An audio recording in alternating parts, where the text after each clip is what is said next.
রুহের জগতে সমস্ত রূপগুলোকে আল্লাহ সৃষ্টি করে যে আলমে আরওয়ায় রাখলেন, আর রুহগুলোর উদ্দেশ্যে আল্লাহ রাব্বুল আলামিন বললেন, আলাস্তু বিরব্বিকুম, আমি কি তোমাদের রব নই? রুহের জগতে মানুষের সাথে আল্লাহর প্রথম কথাই হচ্ছে আল্লাহ মানুষের রব, আল্লাহ সৃষ্টির রব। আর রব সিফাতটা এমনই সিফাত, আল্লাহ নিজের মহত্ব, নিজের ইজ্জত, আজমত, কিবরিয়াত, আল্লাহ তাআলার বড়ত্ব প্রকাশের ক্ষেত্রে আল্লাহ নিজের থেকেই সান্ত্বনা দান করেন, নিজের থেকেই প্রতিপালন করেন। সে আল্লাহকে মানব বানানো, সৃষ্টি স্রষ্টাকে মানব বানানো। অনেক মুশরিক, বেঈমান, কাফের, নাস্তিক স্রষ্টাই বিশ্বাস করে না, আল্লাহ রাব্বুল আলামিন তারেও খাওয়ায়, ঠিক না? তো আল্লাহ যে খাওয়ায়, প্রতিপালন করেন, এই প্রতিপালন করা এটা আল্লাহর রুবুবিয়াত, আল্লাহর স্রষ্টাত্ব। আল্লাহ যে স্রষ্টা, এই ক্ষেত্রে আল্লাহ নিজেই নিজেকে রব বলেছেন। তেমনি আল কুরআন মানুষের হেদায়েতের জন্য, রহমতের জন্য যে বাণী, যে কিতাব প্রেরণ করেছেন, এই আল কুরআন প্রকৃতপক্ষে সমস্ত কিতাবের নির্যাস। সুবহানাল্লাহ। এই কুরআনের মধ্যে তাওরাত, জবুর, ইনজিল, অন্যান্য কিতাবে যা আছে তার নির্যাস, সার বস্তু এই আল কুরআনে রয়েছে।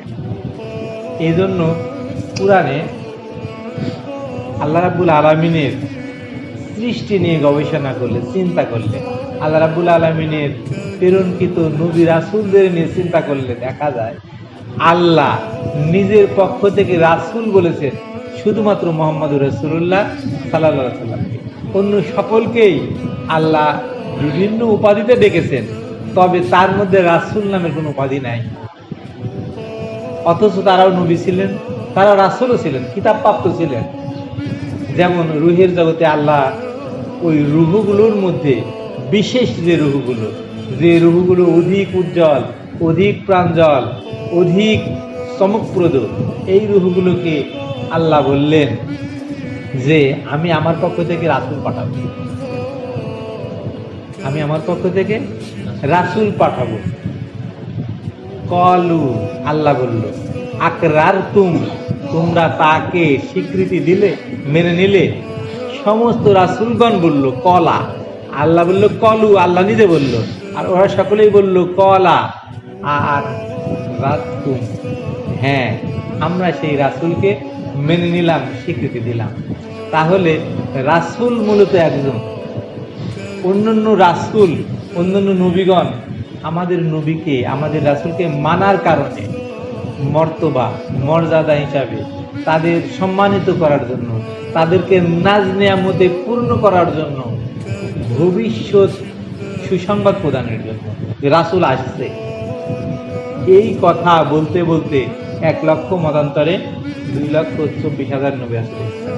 আল কুরআনের প্রথম সূরাতুল ফাতিহা, এই ফাতিহার প্রথম আয়াত আলহামদুলিল্লাহি রাব্বিল আলামিন। ওখানেও আল্লাহ বলল কি, যে আলাস্তু বিরব্বিকুম, আমি কি তোমাদের রব নই? এখানে আল্লাহ বলল সমস্ত প্রশংসা আল্লাহ রাব্বুল আলামিনের জন্য। পৃথিবীর মানুষ, পৃথিবীর সৃষ্টি, এই সৃষ্টির স্রষ্টা হিসাবে প্রশংসা পাওয়ার যোগ্য কে? আল্লাহ রাব্বুল আলামিন। রবই প্রশংসা পাওয়ার পর যোগ্য, কারণ আমাদের যা কিছু অনুগ্রহ, আমরা যা কিছু পাই, সবই রবের দান, সবই রবের দান।